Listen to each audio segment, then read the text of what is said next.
everyone. A moment we've been waiting for a very, very long time. Welcome to the One School Review. My name is Noera, and I'm the Director of Schools. Good evening, everyone. I'm Banvi, and I'm the principal of the pre-primary school. Now, I know what you're thinking.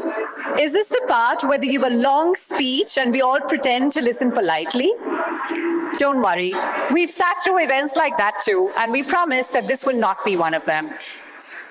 Ladies and gentlemen, tonight is not about lectures and formalities. It's about you, our children, and one of life's most exciting journeys, going to school. To begin this celebration, I'd like to invite our co-founder, Mr. Puneet Kothappa, a man of vision, numbers, and known for bringing people together to welcome you all. Mr. Puneet Kothappa.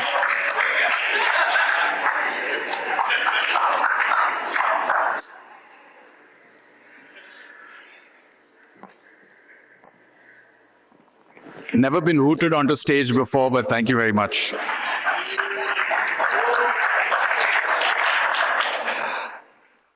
Good evening, everyone. I couldn't be happier to welcome all of you to this evening. Must acknowledge some of the people, some of our guests who are here. Mahesh and Lara, thank you for coming internationally just for the day. Very kind of you. To Lokesh, Brahmani, Jalan, Aditya, always supporting us in whatever we do. Lokesh especially, because you're here not as the Education Minister of Andhra Pradesh, but as a friend. Thank you very much. To Bharat, who's still here, hanging on. For the last 1 year, every time we've met, he's had one conversation with me, which is, Puneet, do something transformational, do something different. I know you guys are already doing a lot of things in education, but look at the future and do something different. So Bharat, this is our doing something different. Thank you for all your push over the last 1 year. I want to acknowledge a couple of members from the IB School Association, Mr. Kaisar Dopayashi. Thank you so much for being here. And Mr. Mahesh Balakrishnan, Senior Manager, South Asia of Development and Recognition. We welcome you.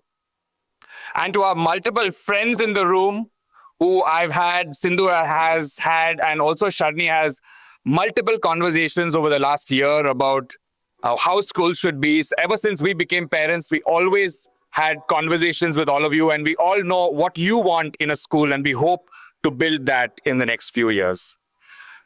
I want to start by telling you a little bit of history of education. 3,000 years ago, when the first schools were started, they were earmarked only for the elite. About 1,000 years ago, education was for military and religious purposes.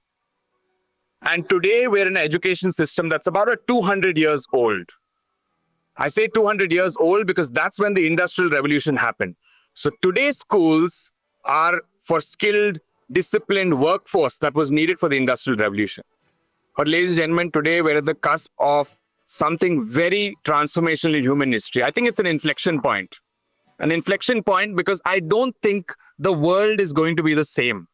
And when the world is not going to be the same, I think our schools also have to evolve to manage that world of the future. Today, we're going to introduce you to what we have been passionately working on for the last few years, that we must prepare our children for a very different future. We'll talk of our plans to tackle this. We'll talk of the values that we plan to inculcate in our children.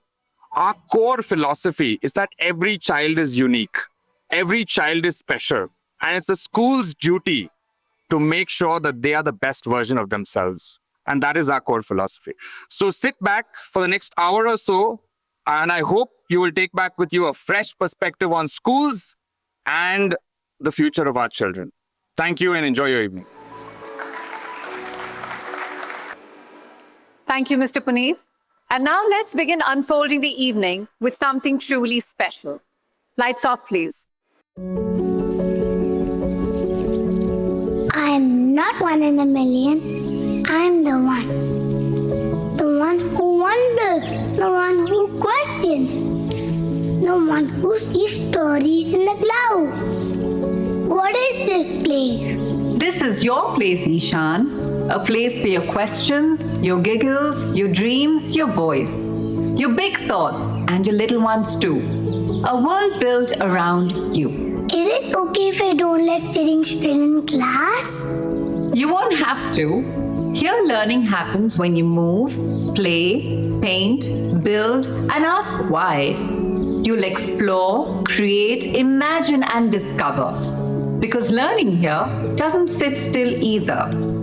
And what if I don't want to do things like everyone else?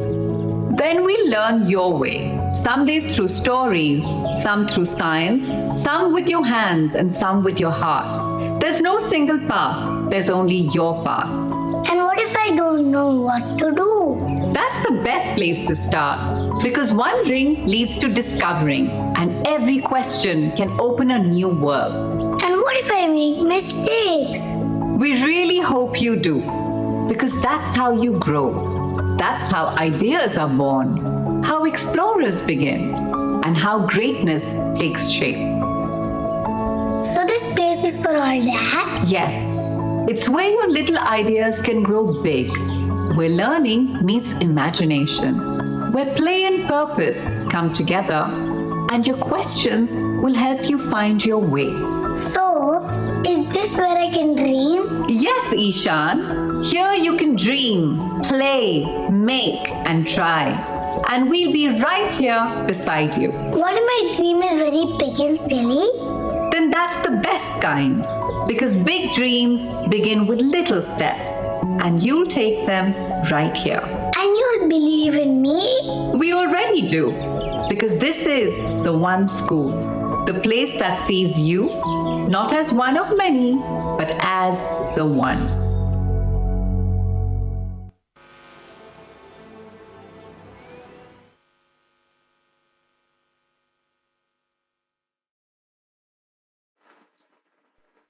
What you just saw captures the heart of the one school. A school imagined through the eyes of a child. Because for us, every decision begins with one simple question. What would be right for your child?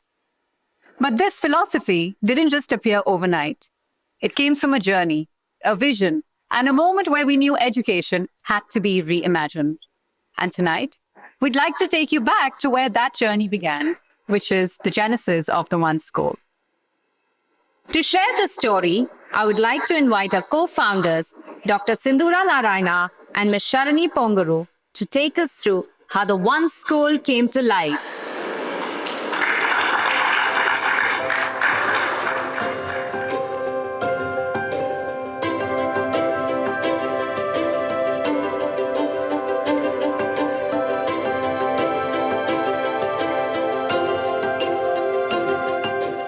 We are absolutely thrilled and honestly a little overwhelmed to see so many familiar and also some new faces tonight.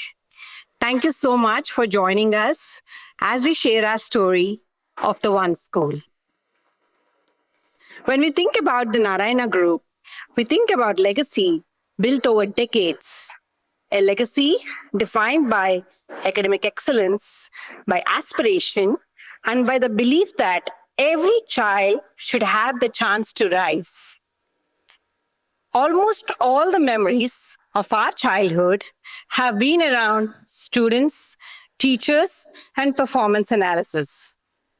Our dining table, believe it or not, sometimes didn't carry food, but always had question papers and reference books. I have seen very closely how things have evolved over the decades, and I'm certain that the pace of evolution is faster than ever before. Yes, and in the middle of that evolution, we felt a quiet urgency. We realized that if the next generation is stepping into something completely different, then their school must look different. Their school must feel different. And that question became the spark. We began to ask ourselves, what kind of school would truly prepare children for a future? For a future shaped by technology, for a future shaped by global interactions, by new careers that don't even exist. We knew that simply refining what already exists wouldn't take us a long way ahead. The world our children will inherit demands in adaptability, emotional intelligence, creativity, and purpose. So we wanted to build a school that wasn't just keeping up with the future, but anticipating it. A school that honored the group's foundation of excellence while pushing boldly into what education could become. That vision led us to an incredible journey of R&D, one that encouraged us to question and challenged convictions. At every step, we kept coming back to one idea. India deserves a school that is both world-class and future-ready. A school designed for the child and not for the system. A place where learning is personalized, purposeful, and deeply human. Becoming a mother to Ishan and Vivek also shaped my perspective. The two little boys are not only cute, kind, sharp, and but yet very different. And that was our genesis. We realized that if we wanted to see a change, we couldn't wait for one. We didn't just want to build a better school, we wanted to build the one school.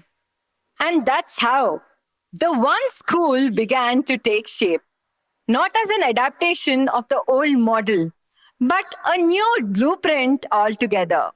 A school that blends global best practice with Indian values, innovation with empathy, rigor with joy. For us, the One School is more than a project. It's a responsibility to reimagine what learning really feels like, a responsibility to give children the foundation they need for a world that is changing so fast, and above all, a responsibility to create a school where every child is seen, every child is known, and every child is empowered as the one. And that is the genesis of the One School. A dream rooted in legacy, shaped by the future, and built for the children who will lead it. Thank you all once again for joining us tonight. Thank you. Thank you for that reflection. Let's dive right into the heart of our brand. Lights, please. A new horizon is calling. The world our children are stepping into is not the same world we prepared for decades ago. It is faster, bolder, demanding not just knowledge, but vision. Not just skill, but originality. The One School was born to answer that call, where children are not asked to fit into a system, but are empowered to carve their own path. This is a school designed for the thinkers who see patterns that others miss, the doers who create what has never existed, and the dreamers who dare to imagine a different tomorrow. Here, education is not a race, it is an awakening, a carefully guided journey of head, heart, and mind, where excellence is measured not only in achievement, but in courage, empathy, and wisdom. Our roots trace to a 46-year heritage in Indian education through the Narayana Group of schools, whose credibility and trust enable this new chapter. The One School is a step forward, a school for a new era, a new kind of learner, and a vision of leadership that goes beyond success to significance. The One School, where excellence is tradition and every child is the one. At the One School, the word one holds a very special meaning. It reflects our belief that every child is the one with a unique story, a unique spark, a unique way of learning and growing. It reminds us that children are not batches or numbers or averages. Each one deserves to be seen, understood, and celebrated for who they are. And that is why personalization sits at the heart of our school. We don't ask children to fit into a system, we shape the system around them. Their pace, their interests, their strengths, their challenges, all of it matters. Because when we say the one, we don't mean one school or one philosophy. We mean one child at a time, learning in the way that's right for them, becoming the person that they were meant to be. The emblem of the One School is more than a visual identity. It is a bold declaration of purpose, crafted with geometric precision and layered with deep symbolic meaning. At its heart lies the fish reimagined with modern minimalism and structural elegance. For us, it represents movement, adaptability, and purposeful direction. It speaks of perseverance and grit, the courage to move in a different direction, to embrace the unknown, and to discover one's own flow. It stands for resilience in an ever-changing world, qualities essential for navigating complexity with clarity. In our design, the fish swims in a direction distinct from the rest.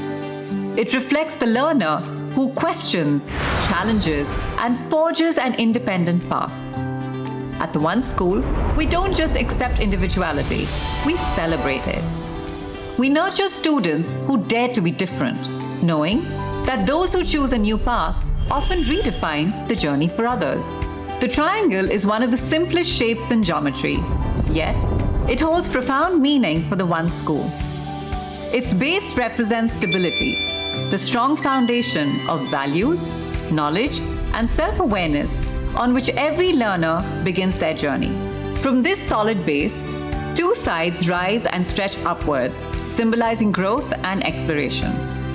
This upward reach reflects our belief that education should lift learners beyond boundaries, opening paths to new ideas, broader perspectives, and bold possibilities.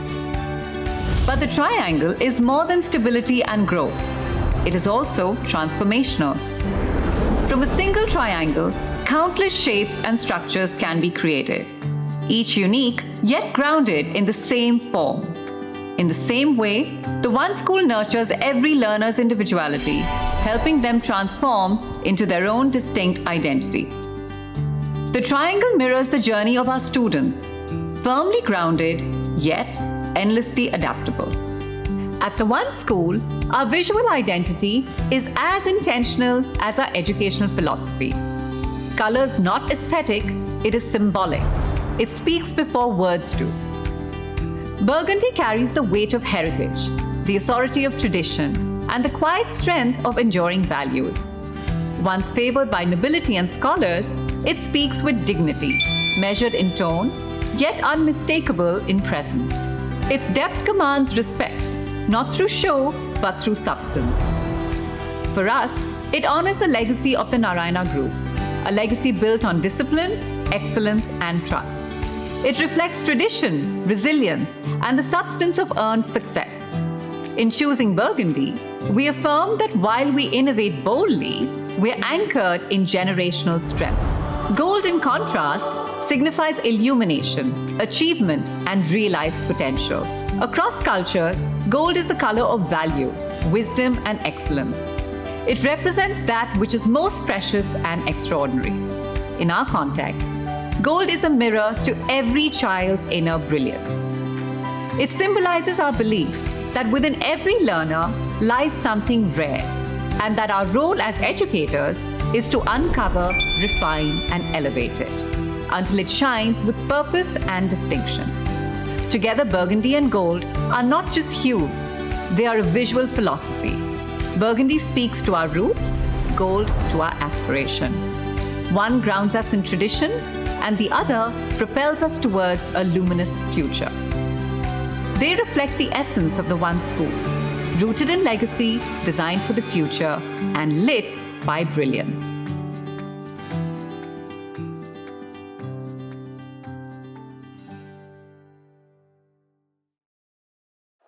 Thoughtful, purposeful, and future-focused.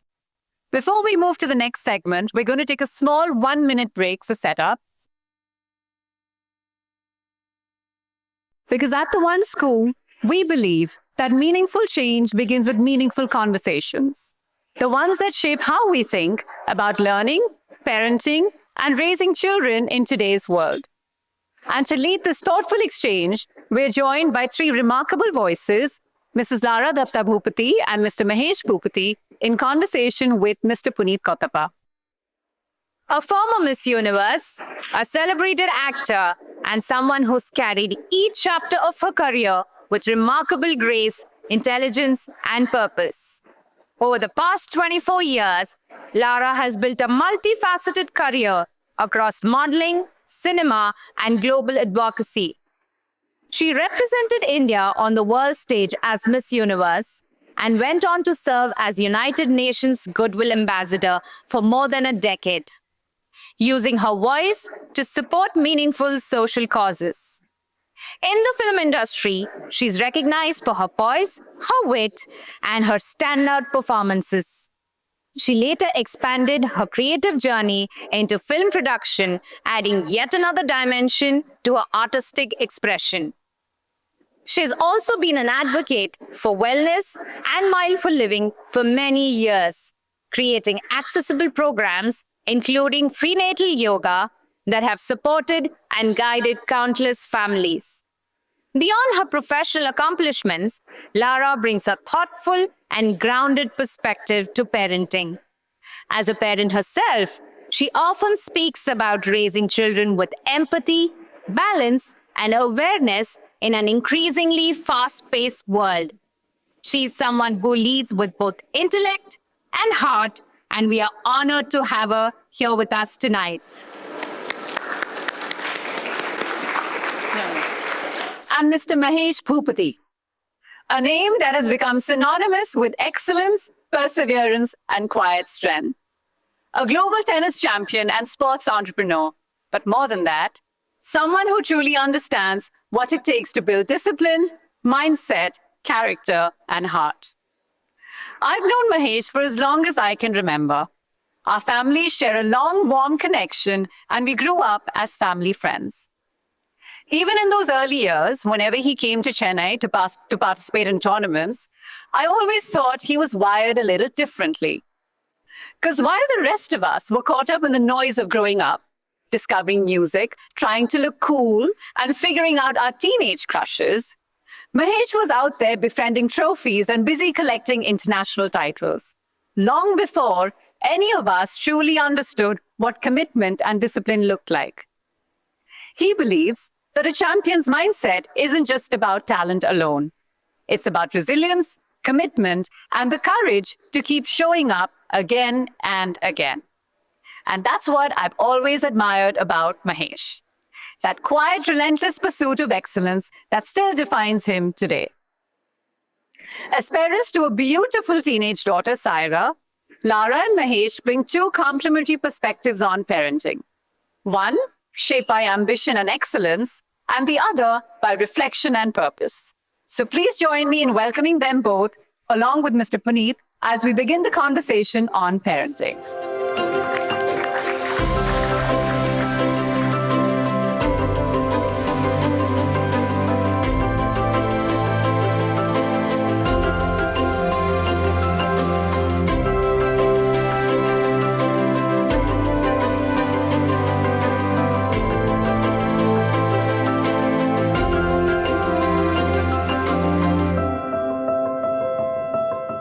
Thank you, everyone. Once again, it's my pleasure to be here. I have a very special connection with Lara and Mahesh.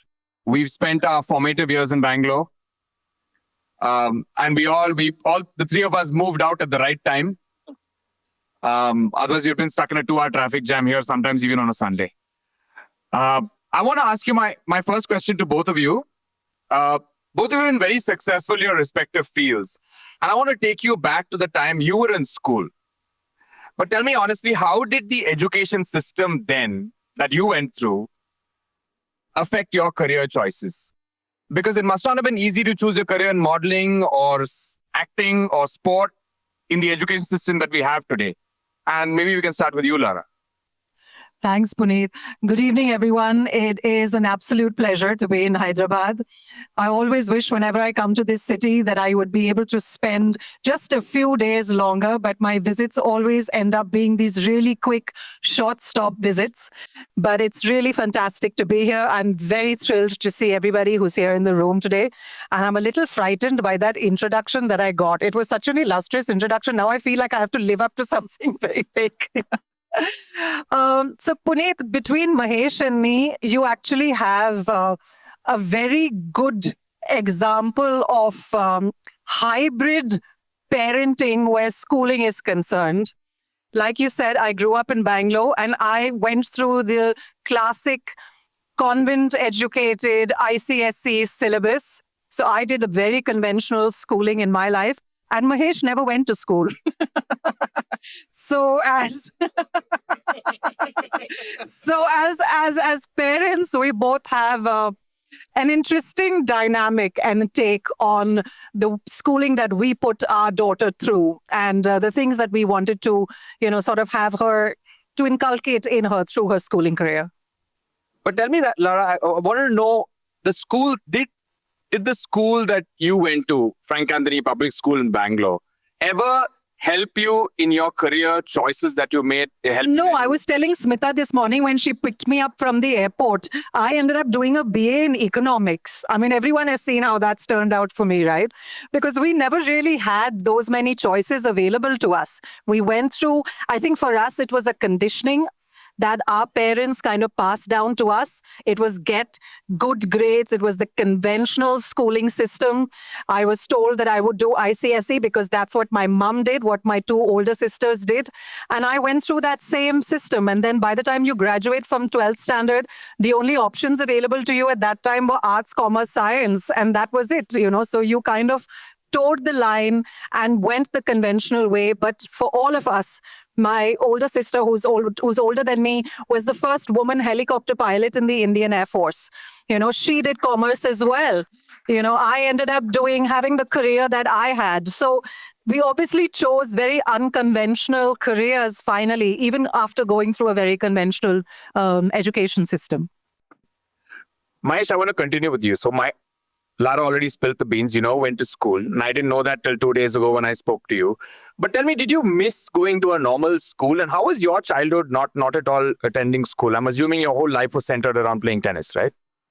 Yeah, I wouldn't say I didn't go to school. I went to school till about the 9th grade. I think at that point, my dad decided that, it was time to kind of up the ante with vis-a-vis number of hours you spent on the tennis court. So then we decided to move it private, and I had tutors coming home. So I still did my exams, so I could technically graduate. But yes, I didn't go to a normal school. Yeah, I think, I've said this before, but growing up as an athlete or trying to be an athlete, there's a lot of things that you don't do that your friends in school are doing, like staying back after school and playing football or just going to birthday parties and so on and so forth, which are things that I didn't get to enjoy at the time.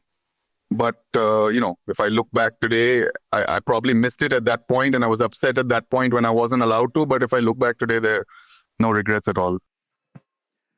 We all know how hard it is to make it big in any sport in this country. What were the values you learned as a child that helped you in your journey as a professional tennis player? I think the main thing I learned was to get up and get on the court every day. Most days growing up as a child, you don't really, my dad had to be at work by 8 a.m. So his window to play with me was 6:30 to 7:30 in the morning before he went to work. So I had to be up at 5:45. And that's never fun as a kid. But I did it every day of my life. And, getting up and making the effort to show up regardless of liking it or not, I think, I guess taught me a lot, as life went on. I think that discipline is what you're talking about. Absolutely. So I want to jump in there, Yes. Puneet. Today I'm a Desi parent. I'm as Desi a parent as it can get. But I find that my counterparts, other parents that I know in India, so Mahesh and I grew up with a similar ethic during our childhood. I come from a service background. My father was in the Indian Air Force. So the one thing that was very prevalent in both our childhoods is that there was a lot of discipline. And it was sort of, what we use the word ruggled into us, that we weren't given a choice. Today, I find that parents are frightened to discipline their children. They're nervous. They don't know how a child is going to later react when they grow up and turn around and say, you made me do X, Y, Z, Z. I never wanted to do that. So you're always kind of sitting on the fence, not knowing how much to push a child or not. And with Saira, our daughter, she's 13 years old now. She's also in the IB program. She's in the 8th grade. So Saira wakes up every single morning at 5:45 a.m. and she's on the tennis court at 6:30. And you know what? In the beginning, she wasn't given a choice. She was made to do it. There's no child who wants to wake up at 8, 9, 10 years old when it's dark outside and all their friends are asleep and wake up and have this discipline. But today at 13, if I go into her room to wake her up, or Mahesh goes into her room at 5:50 to wake her up, she's already up. She's, having her teeth brushed. She's getting ready to go down to the court. And now she's doing it entirely on her own. So it's inculcating that habit. But that discipline that is what makes an outlier. I genuinely believe that discipline makes an outlier. And our kids are already existing in such a competitive world that how do you give them that added edge, I mean, I'm glad you said that, because one of our core values, as you can see, is discipline. And I want to talk to you about another core value, which is resilience, which also sport and what you say, a child waking up at 5:45 in the morning on her own is hard to find these days. But in sport, we also, or in anything in life, we sometimes fail, right? And we lose. We actually lose a lot more than we win. How do you think resilience has played a role in when you've seen Saira growing up? Well, I'll let Mahesh take that. See, because if I come from the film industry, we also have resilience because your Friday is a make or break, right? The break happens a lot more often than the make happens. Yes. So you have to get up after that Friday when the film is flopped at the box office and still show your face publicly the next day and, and make a go for it. But Mahesh has dealt with that far more frequently because for him, it's every match. So I'm going to let him take Absolutely. that. Mahesh. Yeah. So, as parents, I think we went through it maybe 12 months ago as well. I think Saira, she lost a match that she shouldn't have, and she came back home and she told us that she wanted to quit. It was the first time that we had to kind of deal with it. We didn't really know how to deal with it. We kind of tiptoed around it. But I think, few months later, we decided that, if we allow her to quit now, then that's setting precedent for different things down the path for her in life. So we made sure that we massaged her into getting back on court. Maybe not with the same goals as she had 12 months ago, but, she had to get it done, right? I mean, failure is a certainty, when you're playing sport. People remember the 12 Grand Slams that I've won. They don't remember all the matches that I've lost. So, I think that teaches you to, again, back to the point I made earlier, get up and show up the next day and, learn from what went wrong the day before when you lost the match and try and work on your game. And, more often than not, there is a statistic in tennis, especially, that kids between the 12 and a half and 14, that's when they quit the most. Right. Because, the disappointment, the constant losing. And I wasn't a very good junior. I wasn't even in the top 10 juniors in India. But my dad pushed me to stick with it, and I stuck with it, and the switch came on one day. Right. And I think it's that push that you got to give your kid, that, if you put in the hard work, eventually, there is success to be seen. Fantastic. I have a next few questions. I know we've already touched on parenting, but before I get into that, I want to ask you, between the both of you, who is the decision maker when it comes to which? Because we have this fight in, I think, every household here. I know, why don't you do what I do? I mean, no, I know better. Who takes that call? See, I think we both know, we each have our jurisdiction, and then we're very good at staying within our lanes. So we both know what our core strength is. So there's certain things that I know for sure he's going to handle better than me. So then I very clearly just absolutely keep quiet and allow him to take the lead on that. But, as parents, I think, you nurture a child in two different ways, right? Normally, it's the mother who does the nurturing, the softer side of everything with life, teaching your child empathy, kindness, then the father takes the lead when it comes to things like we're talking about, with resilience, with discipline. Yeah. And he's a girl dad and he's a really good girl dad, so I always say that she should have little bit of fear of the parent, so I would just want to say for 100%, I'm quite sure that Saira is more frightened of me than she is of her father. So if if there was a report card to be checked, PTM attendance, who attends all of those? Both of you go together, or it's you? If we're both in town, we go together. But I think the studies. No, but Mahesh is useless. I stopped taking him to the PTMs. He's absolutely, because when we used to go to the PTMs, I mean, touch wood, she's a good student and she does really well in school. So every time we used to go, the teachers used to say, oh, she's so lovely. She's so amazing. She's so...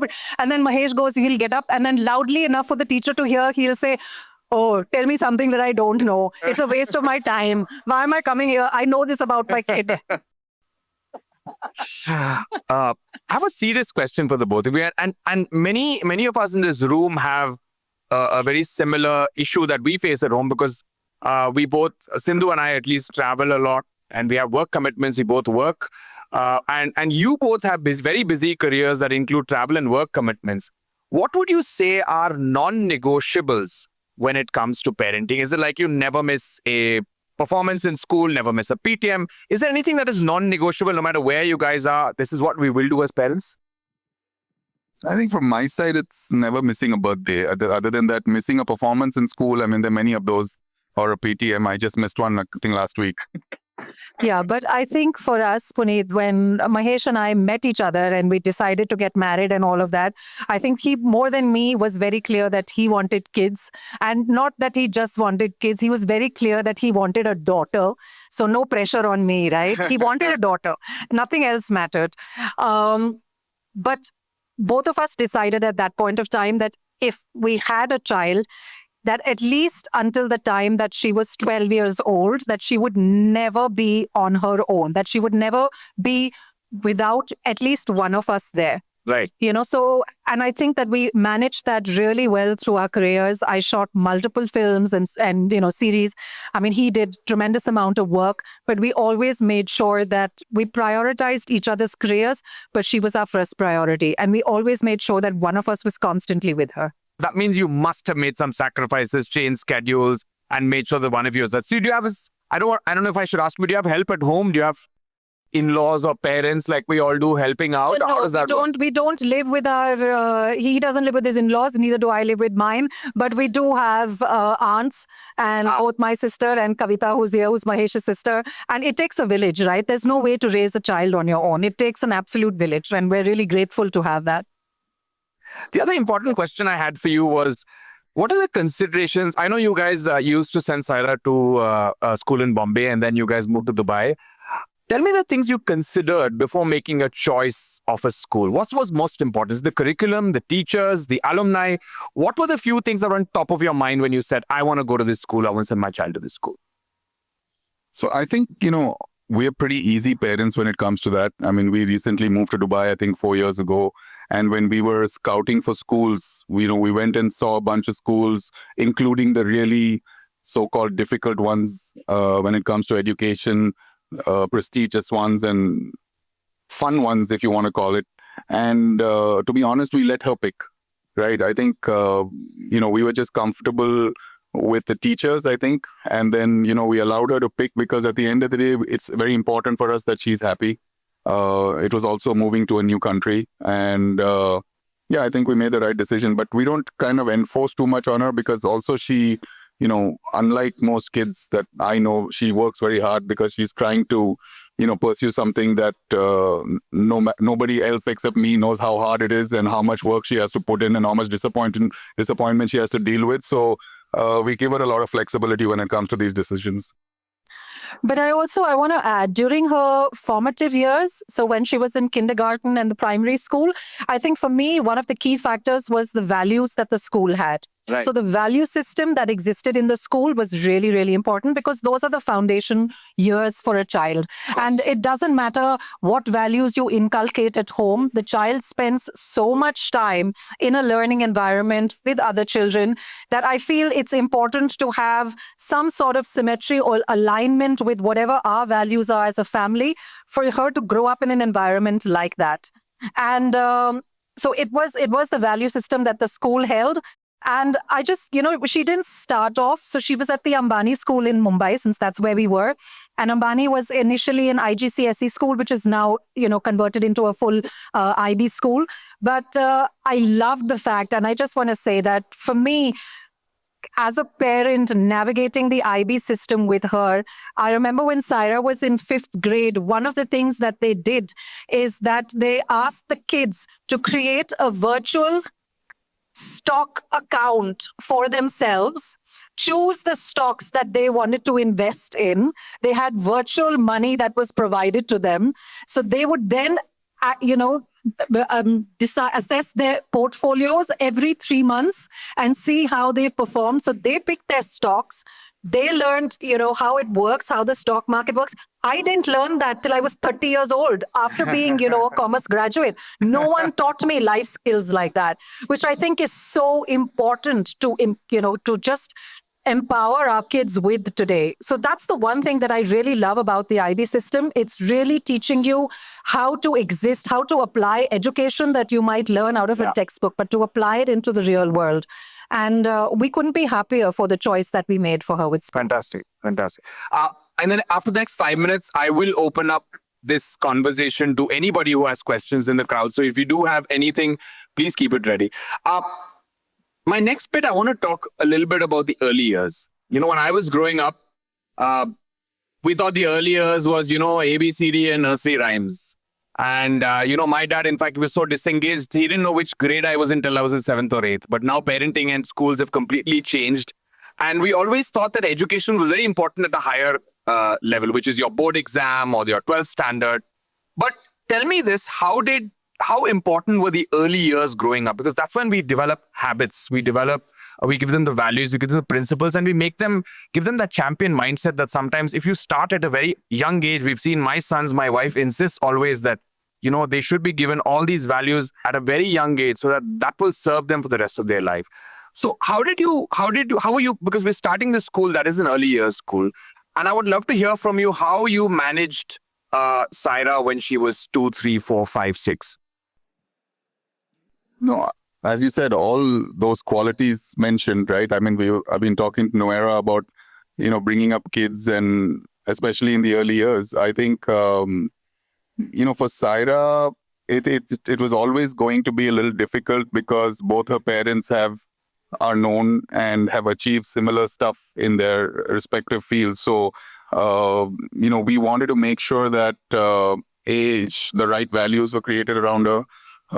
Discipline, like I said, learning how to fail, because I think you learn the most from your failures as long as you're willing to stick with it, and keeping the right people around you, right? I mean, we've all made our mistakes in life, and as parents, I think just trying to make sure your kid makes as few of them as you did, and I think those were pretty much what I kind of based any decisions when, we decided that in the beginning of our life. So Puneet, I'll tell you, for Mahesh and me, we had 2 biggest challenges. One, with God's blessing, both of us were able to achieve something in our lives individually. But in Mumbai, you have a massive paparazzi culture. Yeah. Our children are photographed right from the time that they're toddlers. Yeah. And it's quite invasive. There is no privacy. And a lot of times you see these kids who we refer to as star kids, as they grow up, because they're so used to already being papped and so used to already being in the press, that these children actually start believing that there's something really big before they've ever even achieved anything in life. Yeah. So they've never really achieved anything in life. They've never proven themselves, but they already have an aura or a feeling in their heads that I have arrived. I am really something. So for us, the biggest challenge, one of the biggest challenges was to keep her grounded, keep her away from all of that. Yeah. Put her in a school where what her surname was didn't matter, that the school wouldn't treat her any differently just because of what her surname and what her lineage was. And the second biggest challenge, which even today is a challenge for us, is how do you create hunger in a child who is born into a privileged environment already? How do you make that child hungry to achieve something on their own? Yeah. I mean, both of us achieved things because we didn't have that background. We came Yes. from very, very, middle class, simple backgrounds and homes. And then there was that desire and that hunger to achieve something Yeah. for ourselves. So how do you create that and keep that alive inside her? And I think both of us making her realize that there's no free meals in life. Nothing comes easy. Everything takes a lot of hard work, and not to shy away from hard work is possibly, I think, one of the hardest things that we strive to do within our parenting with her, of course. You raised it. You hit the nail on the head, Lara, because that's all the conversation we have as friends. That we come fortunately from so much privilege, and how do we have that same grit and that will to succeed? How do we raise our children with that same desire? I'm going to open this up for anybody in the audience who would like to ask Lara or Mahesh or the both of them a question.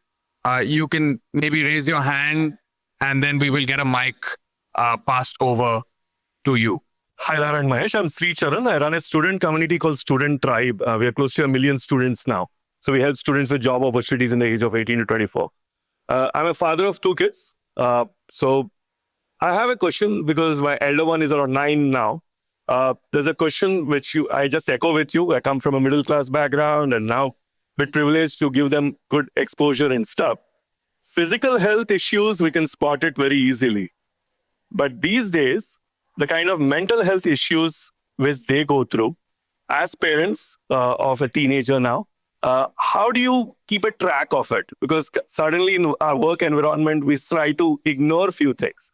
If they are down with a fever, we can spot them. And most of them, what are the status check or checkpoints? Is there really something that I was just asking my friend who's a psychologist recently, you know how to do a CPR if something happens, unfortunately. But for a mental health thing, is there any way that as parents, we all have to spot on, and what equal role does a school have it? Does a teacher have it? And does a student, as a parents, we have it? Yeah. So I think mental health today is one of the most challenging aspects while raising any child, whether it is in the home environment or whether it is in school. I think our children today, and we all understand this and agree to it, that they're living in a far more complex world than the one that we inhabited, especially with all this social media, the exposure that they have today. And now with AI coming into the picture as well, they are just exposed to so much more than we ever were. And it's also created a far more complex child.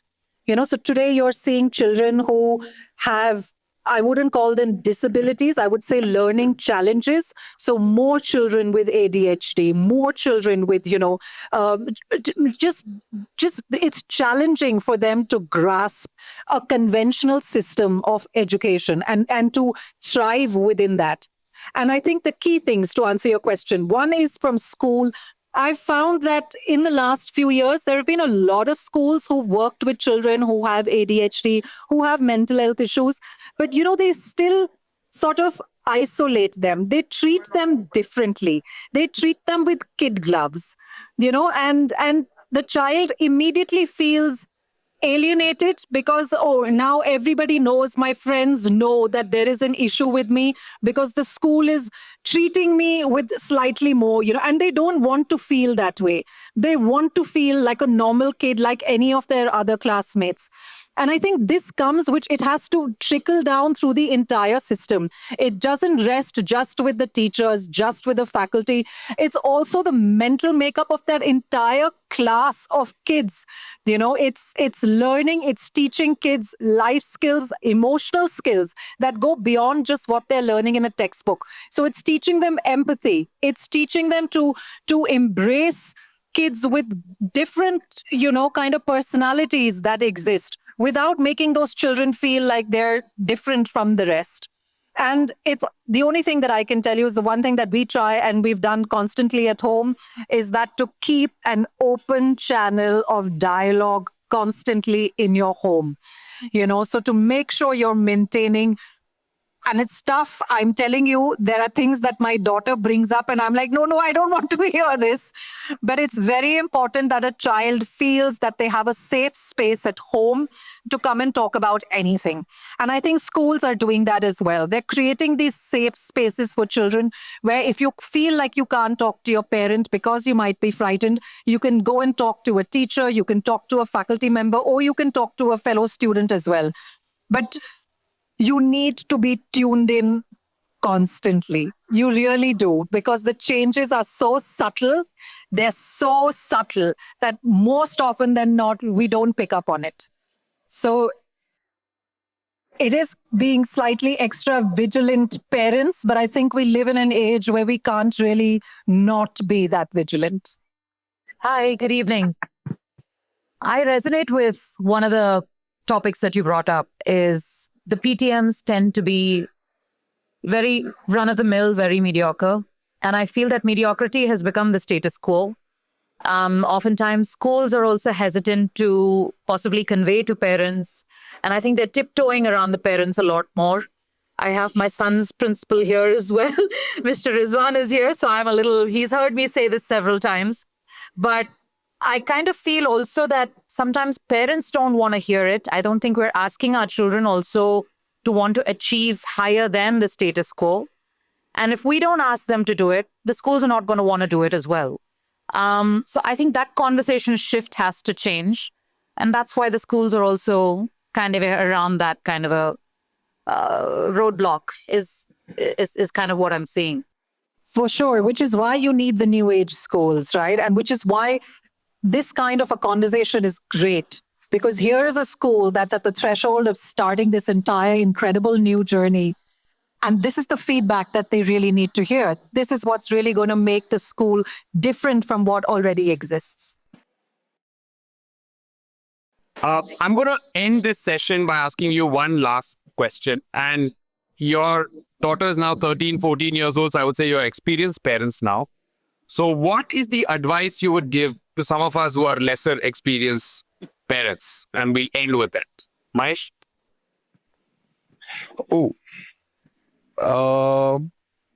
No, I think as Lara said, keep that open channel of communication. I think it's not easy. I think it's not a culture that Indian parents are used to. It's not a culture that I had with my parents either. There was never an open channel of communication. I was told to do certain things, and that was the only way it worked at home. But I think, like I said, we've learned from the upbringing we had, and we don't want to kind of force anything and make those same mistakes with our kids. So, we try and keep an open mind. At the same time, we try and inculcate the values that we want, the tools that, are going to give her a good life ahead, which, like you said, resilience, hard work, discipline, and so on. Thank you, Mahesh. I just want to say, guys, we've lived our lives, okay? Whatever that we had to make of ourselves and whatever we had to do with ourselves, we've had our chance and we've done the best we could. But we need to let our kids, we really need to let them live their lives without really imposing on them what our expectations, our wants, our desires are for them. I was saying this to Smita earlier today in the morning. In our generation, if I told my parents that I wanted to go into the culinary arts, my father would ask me, you want to be a bawarchi? If I said that, I'm thinking maybe I'll take up hairdressing, it was going to be, acha, now you want to be a barber. So we need to understand that today our children have so many more opportunities, things that I haven't even ever heard of, that today is a possibility for them. And I was saying this afternoon, that though we've been conditioned in a certain way, and we know that we want to break away from that and give our children other opportunities and other different and an unconventional way of educating them, it's actually our kids who are changing the conditioning that we've gone through. We're not changing it for them. They're changing it for us. Yes. They're not accepting it at all. They are very clear about what they want to do. It's just that we need to tune into that. Thank you so much, Mahesh and Lara, for those wonderful insights. And I'm sure we'll take back all of us will take back something from this conversation. Thank you so much. Oh, there's a last question. Sorry. As to be parents or parents already, how do you see and how do you define the role of technology in a kid's life? Of course, technology is very important. It's the future as well. But at the same time, a lot of people see it in a more negative and conservative way as well. So how do you go about defining what is the correct balance of technology in a kid's life? That's my question. Thank you. Are you talking about screen time? Yes. Okay. No, so again, from our experience, because she plays tennis and she has to dedicate a certain number of hours to the sport every week, these kind of distractions are minimal compared to a lot of friends. I mean, she has a phone, but she doesn't have WhatsApp. She's not on Instagram. So yes, these social media channels are, I would say, painful because I am on them and I don't recommend them for kids because of the kind of content that's on it. It's inevitable because my niece is about to be 16 and she's on it. So it's a pretty scary world. As much as we can filter it, we will. But yeah, I know we got to manage it with kid gloves. No, I was just going to say, Puneet, we were talking about it a couple of days ago when we were online. So the Dubai school system has now incorporated AI learning right from primary school. So the PYP, MYP years all have some form of AI education, AI-enabled education that's part of the regular curriculum. And I think that's also equally important because that's the world that our kids are going to be inhabiting. So if they don't know how to navigate that world and they don't know these tools, they're going to be lost. So it's really important. Everything, I think, has to be with healthy boundaries. It's up to you to decide what kind of boundaries you want to enforce. Thank you so much, Lara and Mahesh, for that conversation. I request Ms. Rama Narayana to kindly present a small token of appreciation to our guests. I would also like to request Dr. Sindhura, Ms. Sharani, and Mr. Ravi Teja to please join us on stage.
And now, ladies and gentlemen, the moment we've all been waiting for. It's time for the unveiling of the One School.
Because that's been a journey of 2 years for us, and we're really excited that we're here today. Now, we've almost reached the last segment of the evening, and I request your undivided attention for the next 15 to 20 minutes. Because in the next 20 minutes, I intend to summarize what we at the One School really stand for. And I want to leave you with just one burning question, which is, what sort of a school would you want for your child? So please give me the next 20 minutes. Now, before I take you into what the One School is about, I'd like to briefly introduce myself. I've been in the field for almost 25 years now, in the field of education. And I started my journey as an early years educator back in London, where I taught the British curriculum for almost 10 years. From there, I moved to Sydney for 2 years. And then I came back to India and worked in an international school in Hyderabad for almost 13 years, where I worked with them in different roles and capacities and eventually went on to becoming the school principal. Following that, I moved to America and I headed a school there which followed the Common Core standards. After having studied curriculum in different countries, I decided to come back to India with a deep desire to put that learning into practice right here at home. And here I am standing before you as the Director of Schools for the One School. And now let's begin. I have everyone's attention, I hope, because this is the moment. Every great story begins with a question, and ours began 2 years ago with one simple yet powerful question. What if school could truly prepare children for life and not just academic performance? That question guided every idea and every decision that has brought us here today. We began building the One School from the ground up. We brought together a team of almost 30 educators specializing in some of the world's leading curricula. We traveled across continents visiting schools. We walked through some really inspiring classrooms, met outstanding educators, and most importantly, we spent a lot of time analyzing and studying various learning models before we design our own. Now, through all the learning, unlearning, and relearning, we reached a defining truth. That what has worked so far in schools will not be enough for the future.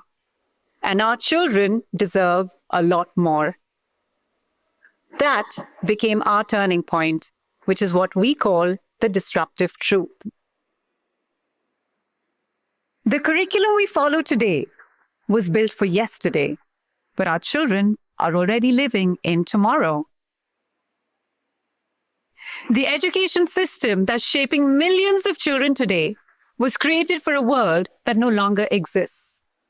Yet, we continue to expect our children to be ready for the future through that same system. This, ladies and gentlemen, is a silent crisis in education. And unless we address this, we risk preparing our children for a world that no longer exists. So we had to ask ourselves the question, what must change? The way we design learning for purpose and not just performance. The way we define success, which is as building character and not just achievement. The way we see every child, which is not as a score, a mark, or a grade, but as the one. And most importantly, the way we design a school's curriculum, not just as content to cover, but as life skills to cultivate. And why must we do all of this? Because we believe that every child deserves more than just a school's syllabus. And so we studied global curricula from 6 major countries, as we believe that excellence in education also comes from learning from the best. Our goal was never to replicate any one single system, but to take the best practices from around the world and bring them together to create a curriculum that's truly global in vision and local in relevance. I'd like to share a few examples with you on how we've used these best practices to shape our school's curriculum. From Finland, we embraced the idea of personalized learning. From the Common Core standards in America, we applied the focus on depth of knowledge and not just breadth of knowledge into our curriculum. And from the early years foundation stage in the UK, we recognized the importance of age appropriateness and reviewed our curriculum against these developmental expectations. These are just a few examples that I'm sharing with you, but there are many more factors that went into consideration while we were designing our school's curriculum. Now, our learning approach is primarily rooted in the inquiry-based philosophy, because we believe that meaningful learning begins not with answers, but with asking the right questions. But here's what makes the One School truly unique. While inquiry forms the core of how we teach, we've also fused together other powerful pedagogies to give children a more richer and dynamic learning experience. We call this the One Fusion, because it brings together the best of different approaches under one umbrella, and each one adding a new dimension to how our learners think, create, and grow. Now, while teaching in the classroom, we follow 2 learning cycles. A learning cycle is commonly known as a period. For our core subjects such as math, language, and sciences, we use a 60-minute immersive learning cycle, which begins with a warm-up, followed by whole class instruction, where teachers facilitate construction of knowledge with the students, leading to group or independent work, and finally ending in reflection and pedagogical play. Now, we use play as a powerful medium to teach concepts and create immersive learning experiences for our learners, because learners learn best through play. Now, this approach promotes deep understanding, gives opportunities for creative thinking, and a lot of room for discussion and revisitation of concepts. For our co-curricular subjects, we follow a 45-minute learning cycle, which also begins with a quick warm-up, targeted whole class instruction, followed by group and independent work, and finally ending in a plenary, which is nothing but a summary of that lesson. Now, both these flows together ensure that every lesson that is designed in our school is intentional and balanced. And now, ladies and gentlemen, we come to the heart of our school's philosophy, which is personalized learning. This is what the One School stands for, and we believe that every child is unique, and our mission is to unlock the one within each learner. Every learner in our school will have their own individual strength-based learning plan designed collaboratively with the teachers, the parents, and the learners. And what makes our approach truly different is where we begin, our start point in developing these plans. Now, in most systems, the focus is often on improving a learner's challenges, and a lot of time goes into fixing what's wrong, that the learner's strengths tend to fade in the background. But we do the opposite at the One School. We begin by understanding each child's learner profile, and we create a strength-based plan that amplifies what they do really well. Because we believe that strengths are where confidence grows and motivation lives. Now, we do address a learner's challenge, but we focus on them only when we feel it's going to block their progress and never in a way that overshadows a child's strength. Learning happens in two ways at our school: through a written curriculum, which is designed by us, and a learner's curriculum. The written curriculum is where we as educators set the learning expectations for our learners. But we also know that children learn through curiosity, questions, and spontaneous interests that come alive in the moment, which is very unexpected. And that's where the learner's curriculum comes into play. Now, let me explain this further by giving you a real example. During my teaching days in London, I remember walking into my classroom one morning, all set to begin my math lesson. Everything was ready, the materials and the activities. But just as I began to teach my lesson, a learner suddenly spotted a tiny little caterpillar crawling on the floor. And that was the end of my lesson. The entire room started buzzing with excitement, and the children no longer wanted to learn math. Do you know why? Because at that moment, the caterpillar became the curriculum in the class. Now, in that moment, I could have done two things. One, I could have done what most teachers would do, which is call the children back, ask them to focus, and stop the distraction. Or two, I could step into their curiosity and turn that opportunity into a powerful experience of real-world learning. Because we believe that this is where learning really begins. Now, in moments like these, which happen very often in a classroom, our educators at the One School will pause and follow the learner's curiosity, capturing all their wonderings to explore together. Because we believe that powerful learning doesn't always come from a lesson plan that we design, but also from the little wonders that enter the classroom unexpectedly. Now, I'd also like to mention that we haven't left these opportunities to chance at school. We've dedicated time in the school timetable for the learner's curriculum to actually take place. Differentiated instruction ensures that every child learns in a way that's right for them. So no child feels left behind and no child feels that they're being slowed down.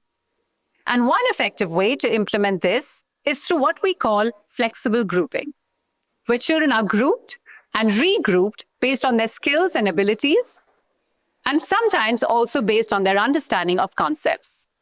These groups are dynamic and keep evolving as learners grow. Now, in a typical classroom, we tend to have 3 learning groups. One group could be the proficient group, you could have an intermediate group, and you could also have an emerging group. But sometimes in a classroom, we also have outliers, like let's say a Mahesh. Children who exceed the curriculum expectations, and on the other end, we could also have children with neurodiversity who may require additional support. Now, how do you manage these 5 levels in a classroom? Implementing differentiated instruction allows you to meet all the learners where they are on the learner's continuum. Now, I'd like to share a personal example of mine when I was in school, and I so wish we had DI at that time. When I was in school, math was a subject that I genuinely struggled with, and I still struggle with it. Yet, I was expected to learn it and perform in it exactly the same way as everyone else in my classroom. There were no additional resources that were provided to me, nor were there other methods offered to help me understand the concepts better. I just had to do it like everyone else. And I used to feel this enormous stress of math, and I absolutely wanted to run away from those classes. And because of that, I didn't just struggle with math, I ended up developing a fear of it. Now, if someone had recognized my challenges and used flexible grouping at that time, and perhaps divided the classroom based on our abilities and skills and understandings of concepts, I might have received the support that I needed. And instead of developing a fear for the subject, perhaps today I would have still loved math. Now, this is exactly why differentiated instruction is a non-negotiable at school. Now, for our advanced learners, we offer enrichment and challenge through our gifted and talented program. And I'd like to share another real example with you that highlights why this really matters. Now, let me take you back to my classroom in London. I once taught an outstanding and charming little boy named George. He was one of my 4-year-olds. He was very sharp, curious, and ready for far more challenge than the standard curriculum could offer. While his peers were just beginning to recognize letters and simple words, George was reading and comprehending books at a level of a 7-year-old. Now, as his teacher, I couldn't hold him back. Nor could I simply give him just more of the same work. So I ended up creating a separate program for him with deeper reading tasks, higher order thinking questions, and opportunities for independent exploration. And my little George truly thrived. Now, that experience taught me something really, really powerful. That advanced learners don't just need extra worksheets of the same task again and again and again, which we often see happens in school. What they really need is meaningful challenge. And that is exactly the philosophy behind our gifted and talented program. We want to recognize the outliers within our system in areas such as sport, music, language, and math. And in order to do this successfully, we've developed a structured approach to identifying these learners and have also put together a dedicated team who will work closely with them. Now, ladies and gentlemen, as an educator, I've always believed that every child is unique and has something special to offer. And as educators, it's our privilege to recognize and nurture and celebrate this uniqueness. And that's exactly the attempt that we intend to do at the One School. Thank you.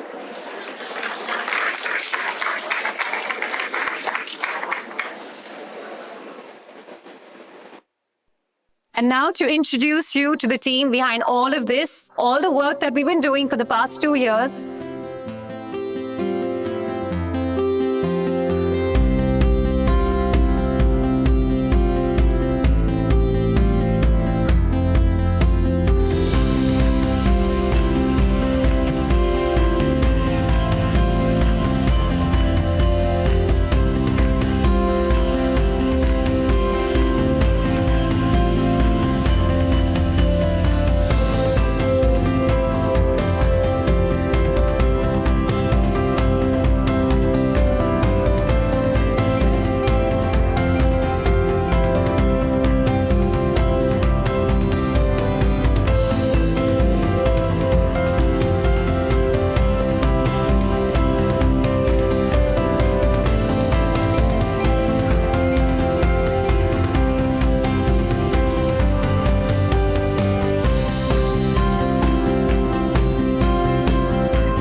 Sir, what did you think about the launch today and the event that happened? What do you think about our brand especially? I think to begin with the launch, I think it was a wonderful launch which you had, and it had all the elements which anybody would want to see in the launch of a school. But more than the launch, I think I'm eagerly waiting for the school to open up, because I believe what I saw. I believe in the people who have setting it. They have a vision and mission, and what I saw all along, I think is going to be a truly international school. I think 2025, after 25 years into the 21st century, this school would indeed be for the 21st century student. And I think I like the idea of personalized learning and the focus that it ought to have on the socio-emotional aspect of a child, the fact that discipline is seen through the lens of how you do it more through the responsibility model versus through the obedience model. I think that's it. If the child crafts his or her journey and the school is looking at that kind of a journey, I think there could not be a better child-centered education or a school aspiring to be one. Thank you. Thank you, sir. So, ma'am, how did you enjoy the launch? What did you think of our brand and our events today? I think it was a really wonderful one. It is just definitely a marquee project that you guys have embarked on. In this day of personalization, where almost everything is personalized, including medicine, including everything, having a personalized education is probably the next big thing, and I'm very happy that the One School has made its way into that, and I think it's going to be enormously successful, and I wish the very, very best. The launch went so beautiful, and I have known Miss Nuera for the longest time. I know she's an excellent educator, and she would guide the school into the best possible way, and I'm sure all the students there are going to have a great time. I'm sure to recommend all my friends and families who are at the right age to come to the new age school that the One School is standing up to be. I'm very happy, and hearty congratulations, and I wish the very best to all of the One School family. Thank you so much. Thank you. The core values, everything looks really promising as a viewer. Even the way Lara Datta and Mahesh Bhupati have spoken about parenting and how schooling should be, we know it. It's an eye-opener through their words. Anything that caught your eye or is like, oh wow, The campus is extraordinary. It's a world-class campus. It looks like a university to me more than a school. It doesn't look like we are in India. It looks like it's somewhere out of country. It's very beautifully it's come up. So once it's ready, I think it will be more promising to see and believe it also. Yeah.